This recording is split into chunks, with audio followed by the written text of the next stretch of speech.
What is going on, guys? Welcome back to the channel. Good to see you all again. We're going to talk about the charts. We're going to talk about the Ortex. We're going to look into this Randy Marion news just to see what that's all about. I guess if you don't live in the Carolinas, you probably have no idea who they are or what they do. I don't live in the Carolinas. I don't know who they are or what they do. So here's a 30-second clip just in case you didn't look it up on your own or you want to know. And if you don't want to know, skip ahead 30 seconds. Hi, I'm Jennifer Marion here at the home of Randy Marion, the King of Price. We are the #1 General Motors dealer in the Southeast and number 9 in the nation. 9 in the nation, not bad. My dad, Randy Marion, opened the doors of Randy Marion Automotive in 1990. So how did we grow from 11 employees to over 400? How did we grow from 13 cars in our inventory to over 5,000? We have the best price and the best selection. That's a lot of cars. RandyMarion.com. Randy Marion Automotive in Mooresville. RandyMarion.com saves you money. That was 6 years ago, so I'm sure there's not that many cars still sitting on the lot right now. But who knows? Maybe they're higher than number 9 in the nation at this point. So that's pretty cool. Got plenty of different varieties or makes and models of cars, I would say, that's coming out of here. Plenty of different dealerships. Looks like they hold several. So let's add Mullen to that collection. So yeah, I'm wearing the same sweatshirt. You know what? I didn't leave the house yesterday, and I just put it right back on. So be it. It is a different day. Same sweatshirt, different day. Let's look at the shorts. Let's see what they're doing today. Cost to borrow average is going up. That is nice to see. That means there's some demand. People want to get their hands on them at this point. 13.7% live short interest of the free float. 203.55 million live short interest. I'll be happy whenever that clocks in around 20, 25, 30% short interest. You know, as of right now, I don't feel like it's all that high.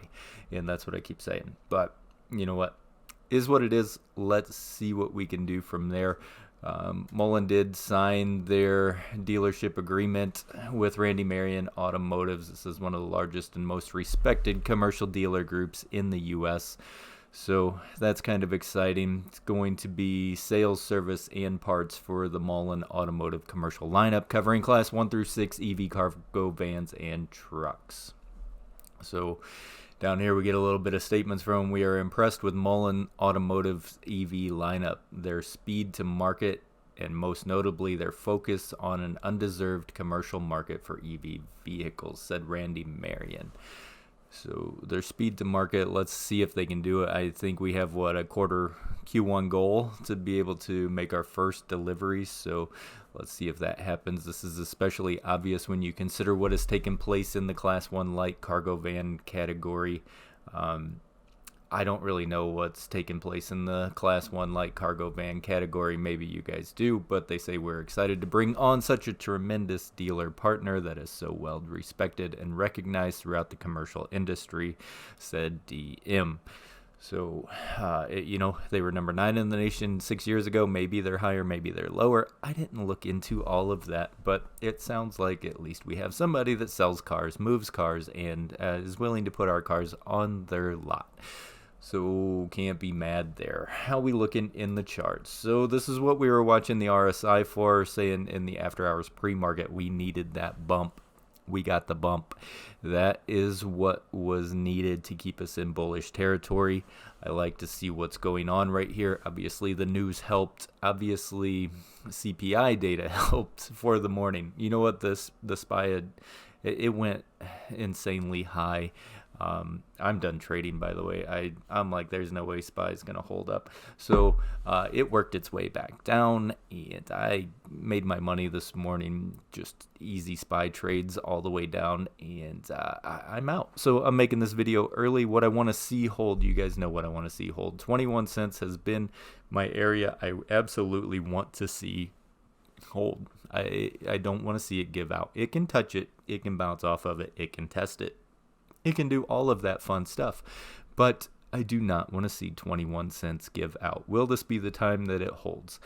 So we could have a cup, which could form a handle, which I would like to see 21 cents bounce as the handle if that's what is going to happen right here. I don't like this strong wick that we have because that ultimately makes me think, are we setting a lower high? We're going to find out probably by end of day. I don't know where we're going to close out at, but like I said, right now I'm watching 21 cents to hold. From 21 cents, I want to see us get out of this 21 to 25 cent range as quick as possible. From there, we can run it back to, say, 31 cents roughly. If we get back in there, I think we're looking okay again. Now, ultimately, we have so many places that are going to be signs of resistance for us along the way, but let's just keep an eye on how it's moving through those first three channels, 21 to 25, then from 25 to 31, and ultimately we know 30 to 33 is really sticky. It gets pretty tough there. So going to be watching that. We have our GAN fans where kind of all of this started with my very first video. The GAN fans will come in either acting as resistance or support depending on which side we are on those. Right now, I guess it's coming down to our areas of resistance that is just a little tough to get through. So I'm okay with kind of where it is, I guess. If we get through that 30 to 33 cent range, if we're above it, possibly it'll help boost us or hold us up there. But that's a long way from here. So we'll get into that as we get a little bit closer. Let's see how our RSI wants to continue to react as far as what we're doing right here. But so far, 1 hour above 50, 30-minute above 50, 5 minutes is cooling off just a little bit, but to be expected.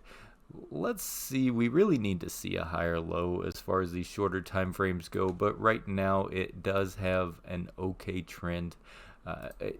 We just need some higher lows here. We definitely don't want to head and shoulders out and just watch it drop back down. If it does, be watching for that bounce somewhere in the 20.5 to, who knows, when's this day end? This day ends somewhere around here, so 20 to 20.5 cents, 2025 to 2050 is where I'd really be watching before I guess all the wind is taking out of my sail again as far as muln goes. So we need that higher high. Let's see if we can break out, make a little bit of a push to the upside, and have a nice strong close to the end of the day. Right here, we get our volume gap. I believe. Do we get a volume gap right here?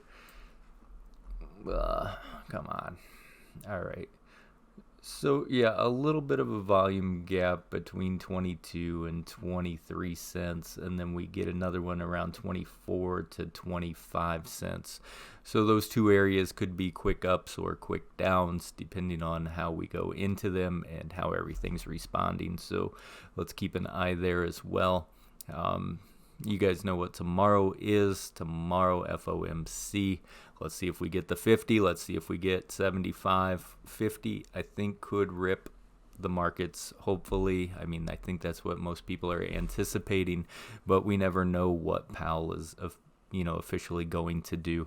75 could make it a little bit hard on us. I think if we get 50 and we close out the markets today, at least 400 on the SPY. That would be a nice setup if we get the 50. Where are we at right now with the SPY? 403. So if we can hold, I mean, it rejected perfectly off of this trend line, the upper trend line, and that means it could work its way back down. Sometimes it doesn't even matter what they say at the FOMC. It's just strictly going by technicals. I tried to do this in one of my previous videos, just tracking all the FOMCs to see how it was moving, and it didn't matter good or bad. It just tracked in this wedge. So it does have an area that it could work its way back down to, which is not ideal, not perfect, and it's kind of leaving us up in the air, just kind of where we are. So let's see what happens as far as the overall markets go tomorrow as well. But hey, if it's good, I think that would be nice and promising, and maybe give us a little bit of relief here in muln. If it's not good, everything's probably going to be affected to one degree or another. But the news at least held us. The SPYs come down significantly today, and muln has still been able to hold. So I'm a little bit hopeful. I'm a little bit positive, and we're just going to have to go from there and see what happens. But I appreciate you guys so much for coming back and watching another one. I will catch you in the next video. As always, stay golden, people, and may your accounts stay green.